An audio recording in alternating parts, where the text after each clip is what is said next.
In the heart of the great Amazon, there lived a forest older than memory. It was a paradise of emerald green, filled with the songs of 1,000,000 birds. The trees were so tall they scraped the sky, and the river was so wide it looked like a moving mirror. In this forest lived creatures of immense power, the jaguar with his golden coat, the anaconda with her crushing strength, and the tapir with his thick skin. They were the kings and queens of the jungle. Among them lived a tiny hummingbird named Kida. Kida was smaller than a leaf. Her feathers shimmered like a jewel, sapphire blue and ruby red. She spent her days drinking nectar from orchids, buzzing from flower to flower. The other animals barely noticed her.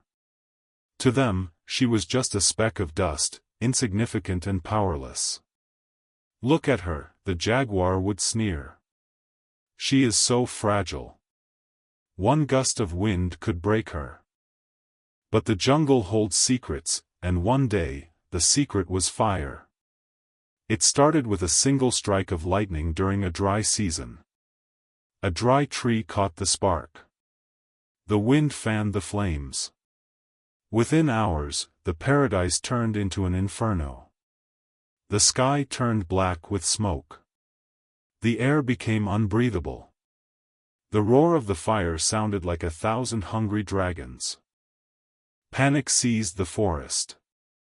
The jaguar, usually so brave, ran with his tail between his legs. The monkeys screamed and fled to the river. The tapirs stampeded, crushing everything in their path. The animals gathered on the far bank of the river, watching their home burn. They stood there, frozen in terror and hopelessness. "It is over," cried the monkey. "The forest is lost. We can do nothing." But then, they saw something strange.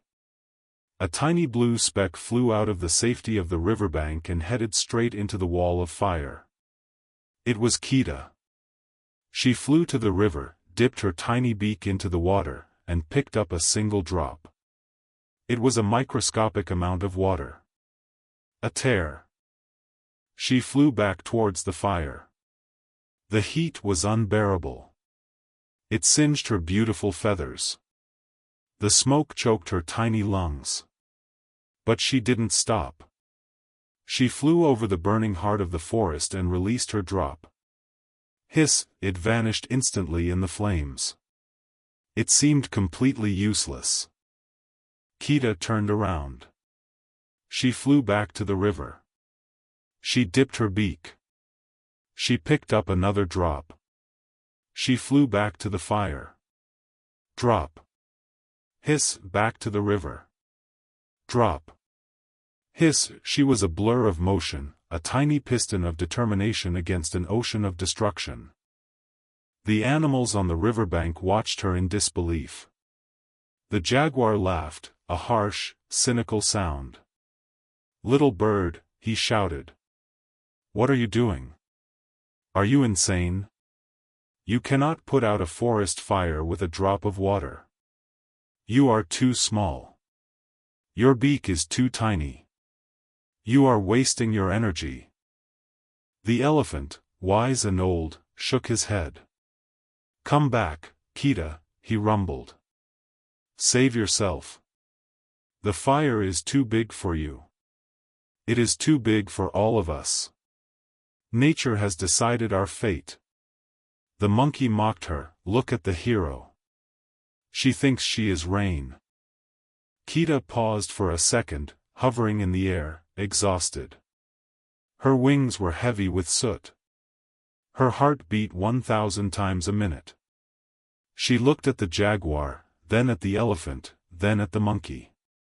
She gasped for air and said, "I know I am small. I know the fire is big. But the forest is my mother. And I am doing what I can." She turned and flew back into the smoke. Drop. Hiss. Something shifted in the air. The jaguar stopped laughing. He looked at his massive paws. He looked at the river. He felt a strange sensation in his chest, shame. Here was a creature 1,000 times smaller than him, fighting a battle 1,000 times bigger than her.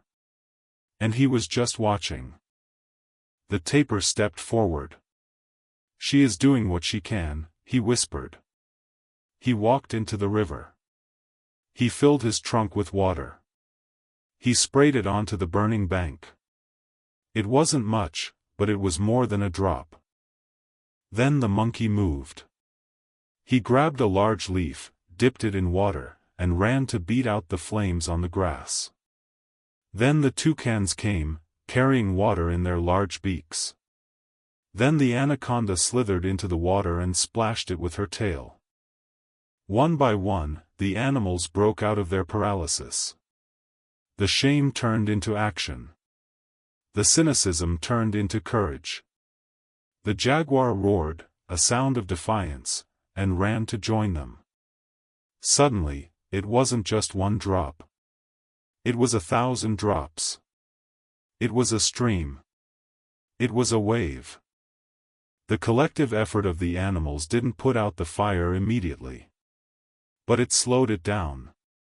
They created a wet barrier. They saved the old mother tree. And then, seeing their struggle, the sky seemed to respond. The heavy smoke clouds gathered, darkened, and finally broke. Rain began to fall. Real rain. The fire hissed and died. The smoke cleared. The forest was scarred, black, and ugly, but it was still standing. Roots were safe. Seeds were safe. Life was safe.